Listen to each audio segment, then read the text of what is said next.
Hello everyone, मैं हूं आपका फ्रेंड एडवोकेट गिरीश चंद्रा और आज मैं आपके लिए एक बहुत ही इंपॉर्टेंट टॉपिक पे वीडियो लेकर के आया हूं। तो इस वीडियो को अगर आप लगातार देखेंगे तो बहुत कुछ जान पाएंगे, बहुत कुछ समझ पाएंगे। दोस्तों, आज की जो मेरी वीडियो है वो इतनी इंपॉर्टेंट है कि अगर आप इसे नहीं देखते हैं तो आपको जो बेनिफिट्स मिलने वाले हैं वो आपको नहीं मिलेंगे। दोस्तों, आज मैं बात करने वाला हूँ सीआरपीसी के सेक्शन 340 के बारे में, यानी सीआरपीसी का सेक्शन 340 जो है उसके बारे में मैं आज आपको बताने वाला हूं। दोस्तों, सीआरपीसी का सेक्शन 340 जो है बहुत ही इंपॉर्टेंट सेक्शन है और इसके बारे में लोगों को नहीं जानकारी होने की वजह से वो इसका लाभ नहीं ले पाते हैं। दोस्तों, आप सभी जानते हैं कि भारत में 1 जुलाई 2024 से नए आपराधिक कानून जो हैं वो लागू हो चुके हैं। तो नए आपराधिक कानून के तहत जो है सीआरपीसी जो है वो खत्म हो चुका है और उसका जगह जो है, उसका स्थान जो है बीएनएसएस ने ले लिया है। तो दोस्तों, ये जो सेक्शन 340 है सीआरपीसी का, अब वो सेक्शन हो गया है 379, यानी सिर्फ सेक्शंस चेंज हुए हैं और इसमें किसी भी खास तरह का बदलाव नहीं हुआ है। तो दोस्तों, ये वीडियो बहुत इंपॉर्टेंट है, तो आप इस वीडियो पे लगातार बने रहें। दोस्तों, अगर आपके ऊपर किसी भी तरह का मुकदमा चल रहा है या आपने किसी भी तरह का मुकदमा फाइल किया हुआ है तो ये वीडियो आपके लिए बहुत इंपॉर्टेंट है। दोस्तों, आज के डेट में कोर्ट में कई केस जो हैं वो ऐसे ऐसे फाइल हैं जिसे आप देखेंगे तो आपको लगेगा कि क्यों जो है न्याय प्रणाली जो है इतनी सुस्त हो जा रही है। क्या कारण हुआ कि ये जो डेट पे डेट चलती है ये ऐसा क्यों होता है, कोर्ट क्यों ऐसा करती है। तो दोस्तों, कोर्ट को भी, न्यायालयों को भी जो है बहुत सारी दिक्कतों का सामना करना पड़ता है और उसमें एक बहुत बड़ा अहम रोल जो है वो निभा जो रहे हैं केस को लंबा करने खींचने में फर्जी दस्तावेज। दोस्तों, ये बहुत ही इम्पॉर्टेंट बात है और इसी के कारण जो है केस जो है वो लंबा खिंचता चला जाता है। फर्जी दस्तावेज के अलावा जो है फर्जी बयान, यानी जो शपथ, जो आप एफिडेविट देते हैं, जिसे आप हलफनामा कहें, एफिडेविट कहें या फिर शपथ पत्र कहें, ये तीनों एक ही चीज़ हैं। कई बार लोग इसे अलग अलग समझ लेते हैं, तो ये तीनों जो हैं वो अलग नहीं हैं, ये तीनों एक ही हैं। एक ही चीज़ के तीन नाम हैं। आप कोई शपथ पत्र बोलता है, कोई एफिडेविट बोलता है और कोई हलफनामा बोलता है। तो ये जो तीनों हैं वो एक ही चीज़ हैं। कई लोग सोचते हैं कि जब वो एफिडेविट बनवाने जाते हैं या शपथ पत्र बनवाने जाते हैं तो वो देखते हैं कि जो भी बात वो लिखते हैं वो नोटरी जो है उसको बिना देखे, बिना पढ़े वो स्टैंप लगा करके सिग्नेचर करके आपको दे देता है। तो कई लोग सोचते हैं कि इसकी ज़रूरत क्या है।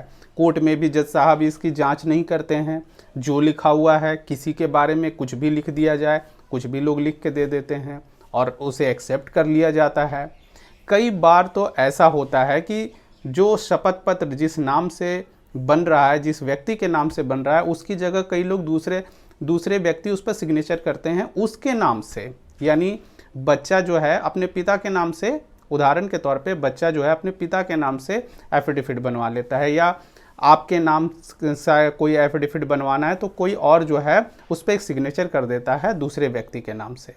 तो इस तरह की जो बातें होती हैं, इस तरह से एफिडेविट बन जाते हैं, कोर्ट में दाखिल हो जाते हैं, कोई जांच नहीं होती है। तो ये क्या है, इस तरह क्यों हो रहा है और इसका क्या इम्पोर्टेंस है जो एफिडेविट मांगा जाता है, शपथ पत्र मांगा जाता है, जब इसकी जांच ही नहीं होती है तो फिर ये इतना इम्पॉर्टेंट क्यों है। तो दोस्तों, ये जो मैं वीडियो बना रहा हूँ वो इसीलिए बना रहा हूँ। दोस्तों, आप सभी जानते हैं कि 1 जुलाई 2024 से नए आपराधिक कानून जो वो लागू हुए हैं, अब जो है उस पर बहुत सख्ती से काम होने वाला है और इस तरह के लोग जो फर्जी शपथ पत्र बनाते हैं, एफिडेविट बनाते हैं, हलफनामा दाखिल करते हैं, उन पर जो है अब बहुत अधिक शिकंजा कसने वाला है।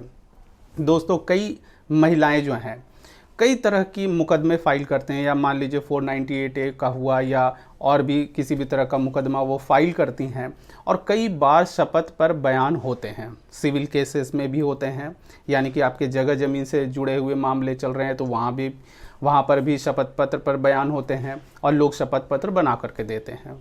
और कई केसों में आप देखेंगे कि केस कुछ समय चलता है, उसके बाद वो समझौता पे आ जाता है और समझौते के आधार पर वो केस ख़त्म हो जाता है। दोस्तों, जो व्यक्ति फर्जी शपथ पत्र, गलत शपथ पत्र, गलत शपथ पत्र में गलत बात लिख करके जो एफिडेविट करते हैं, दाखिल शपथ पत्र कोर्ट में दाखिल करते हैं, वो जानते हैं जब उनका सच पकड़ा जाएगा उस वक्त वो समझौता की बात करने लगते हैं। कई बार कई सारे केसेस में ऐसा होता है। दोनों पक्ष के वकील जो हैं वो अपनी अपनी बातों को रखते हैं, लेकिन अचानक से एक मोड़ आता है जो पता चलता है कि जो है वो समझौता हो रहा है। तो वकील भी हों या जज हैं, वो कहते हैं कि अगर समझौते से बात बन रही है तो बहुत अच्छी बात है। लेकिन इसका एक बहुत बड़ा कारण ये होता है कि जो भी गलत व्यक्ति, जो फर्जी व्यक्ति इस तरह के शपथ पत्र बनाते हैं, उन्हें इस बात की जानकारी होती है, और कई बार जो लोगों को जानकारी नहीं भी होती है वो भी गलत तरीके से शपथ पत्र जो है वो बनाते हैं। अब मैं आपको बताता हूँ, ये जो सीआरपीसी का सेक्शन 340 जो मैं इसकी बात जो कर रहा हूँ, जो बीएनएसएस के सेक्शन 379 में जो है वो क्या है, वो क्यों बनाया गया है, वो आप जानिए। वो इसीलिए बनाया गया है, अगर कोई व्यक्ति इस तरह का गलत शपथ पत्र जो है कोर्ट में दाखिल करता है तो वो एक अपराध कर रहा है। गलत शपथ पत्र डालना यानी कि कोर्ट को गुमराह करने के लिए आप ये शपथ पत्र डाल रहे हैं। अगर आपने उसमें सभी बातें सच लिखी हैं तब तो कोई दिक्कत नहीं है, लेकिन अगर आपने गलत बातें अगर लिखी हुई हैं और आपने उसे कोर्ट में दाखिल कर दिया है तो वो एक ऐसी तलवार है जो घूम करके आप ही के पास आएगी, वो आपको नुकसान पहुंचाएगी। तो दोस्तों, इस बात को लोग नहीं समझते हैं। कई लोग बोलते हैं कि शपथ पत्र क्या है, कोई भी व्यक्ति किसी का भी बनवा लेता है और कोर्ट में दाखिल कर देते हैं, आप लोग तो कोई देखते नहीं हैं, जज साहब भी नहीं देखते हैं। दोस्तों, आप देखेंगे कि एक चेक बाउंस का जो मामला है, अभी आप सबसे जो अधिक जो है मामले जो हैं वो दर्ज हो रहे हैं चेक बाउंस के मामले। चेक बाउंस के मामले में ऑनरेबल सुप्रीम कोर्ट जो है बार बार कह रही है कि इस मामलों को जल्दी से जल्दी सलटाया जाए, जल्दी से ख़त्म किया जाए, लेकिन ये मामला ऐसा है कि ये उलझता ही चला जाता है और केस लंबे चले जाते हैं। ऐसा क्यों होता है? ऐसा इसलिए होता है कि आज भी हमारे देश में कानून को जो ये कहा जाता है कि कानून जो है सिर्फ वकील हैं या जज हैं उनके काम की है, आपके और हमारे काम की ये चीज़ है ही नहीं, तो इससे हटो, इस पे ज़्यादा ध्यान नहीं दो, जिसका नतीजा ये होता है कि चेक बाउंस के केसेस जो हैं वो लंबे होते हैं। आप सभी जानते होंगे कि जब भी आप कहीं लोन लेने के लिए जाते हैं या किसी तरह से किसी से पैसे लेते हैं तो अक्सर वो आदमी आपसे सिक्योरिटी मांगता है, और सिक्योरिटी देने के नाम पर अगर आपके पास कुछ नहीं होता है तो सामने वाला क्या बोलता है कि आप 2 चेक जो है मुझे दे दीजिए, ब्लैंक चेक दे दीजिए उस पर सिग्नेचर करके। और लोग ऐसा करके देते हैं, उन्हें लगता है ये हम तो चेक दे रहे हैं 2 सिर्फ सिग्नेचर करके, इससे क्या होगा, हमने तो ज़मीन गिरवी नहीं रखा या कुछ और नहीं रखा, और ये जो है आपने तो चेक दे दिया। तो ये जो सिक्योरिटी के तौर पे जो दिया गया चेक है, ये बिना किसी एग्रीमेंट के लोग जो हैं ब्लैंक चेक दे देते हैं, क्योंकि उन्हें कानून की जानकारी है नहीं, उन्हें पता है नहीं। किसी ने किसी से 50,000 रुपये लिए या किसी ने 5,000 रुपये लिए, और जब वो पैसा उससे ले भी लेता है या उसने 5,000 रुपये या 50,000 रुपये नहीं लौटाए तो वही चेक 50 लाख बन जाता है, क्योंकि चेक तो आपने ब्लैंक दिया है और आपको पता है नहीं कि उसकी इम्पोर्टेंस क्या है। सामने वाले ने 50 लाख रुपए भर दिए, उसको बाउंस करा दिया और आपके ऊपर मुकदमा दर्ज हो गया। अब आप 50 लाख जो है आपने 5,000 रुपया लिया और वो आपसे अब मन मर्जी जो है वो पैसे वसूल करेगा। हो सकता है आपसे 5 लाख कर ले, हो सकता है 2 लाख कर ले। तो 5,000 के बदले अगर किसी व्यक्ति को 2 लाख या 5 लाख का बेनिफिट हो रहा है, ठीक है, साल 2 साल अगर उसको उस पर टाइम भी लगता है तो उसे क्या दिक्कत है, वो उसे उसका इंटरेस्ट समझ लेगा। तो इस तरह से कानून की जानकारी नहीं होने के कारण जो है लोग इस बात की गलती कर देते हैं। अब ये जो सीआरपीसी का सेक्शन 340 जो अभी बीएनएसएस का सेक्शन 379 है, ये क्या कहता है कि अगर कोई व्यक्ति इस तरह का शपथ पत्र, गलत शपथ पत्र डालता है तो वो अपराध कर रहा है और इसके लिए 3 साल से लेकर 7 साल की सज़ा का प्रावधान है। लेकिन लोगों को इसके बारे में जानकारी नहीं है।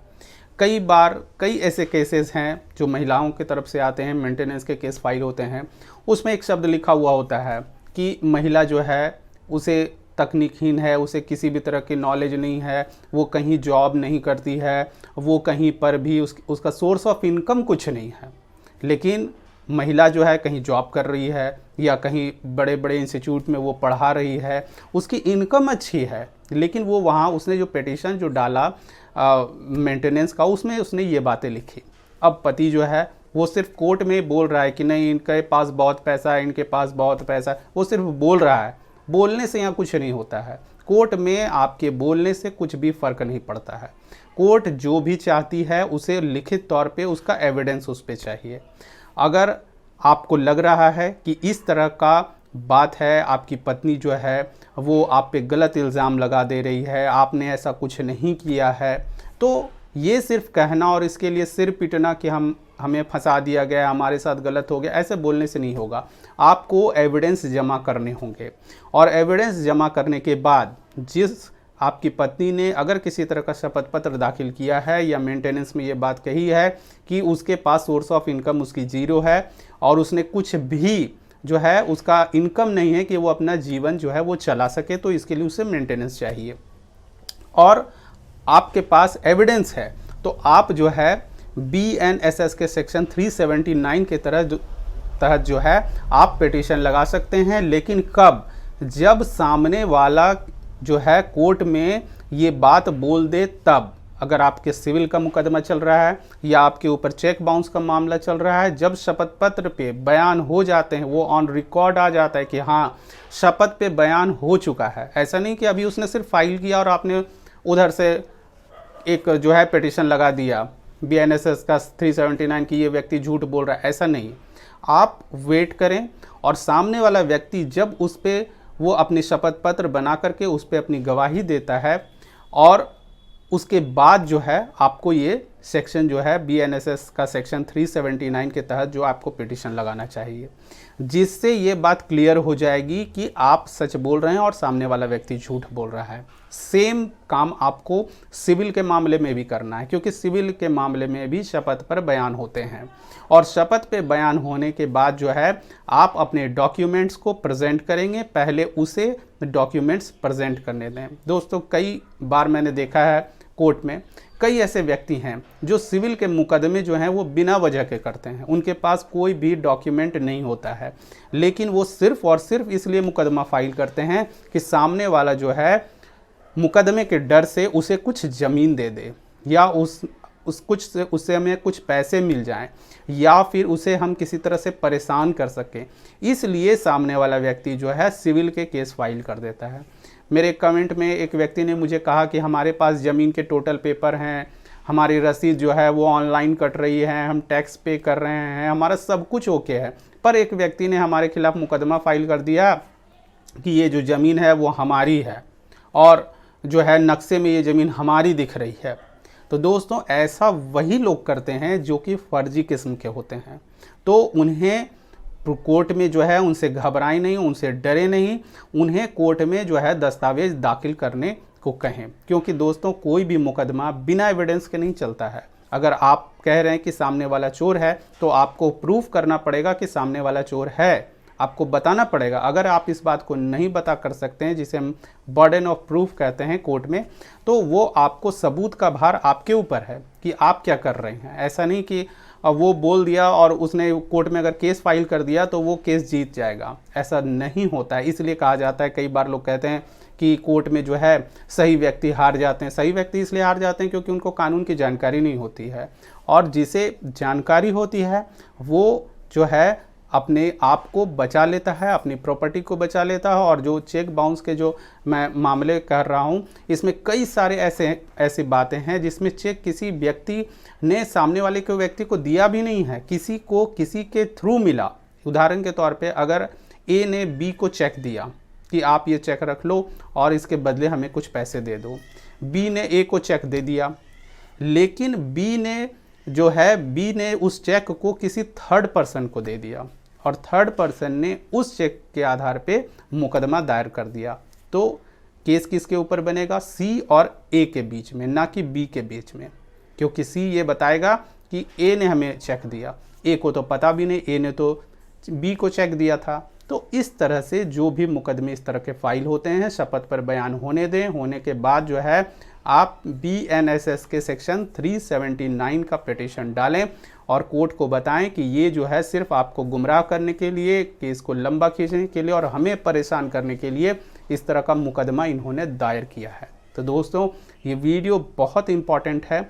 अगर आपके ऊपर कोई मुकदमा चल रहा है तो आप इसे आजमा सकते हैं। और अगर आप किसी भी तरह का आप मुकदमे में से रिलेटेड आप नहीं हैं, लेकिन अगर आपके परिवार, आपके दोस्त या कोई भी व्यक्ति हो, अगर वो इस बात में, इस तरह के केस में अगर वो फंसे हुए हैं, तो आप उन्हें इस बात की जानकारी दे सकते हैं। तो दोस्तों, ये थी मेरी वीडियो। अगर मेरी वीडियो आपको पसंद आई हो तो इस वीडियो को लाइक, कमेंट और शेयर करें। Thank you. जय हिंद, जय भारत।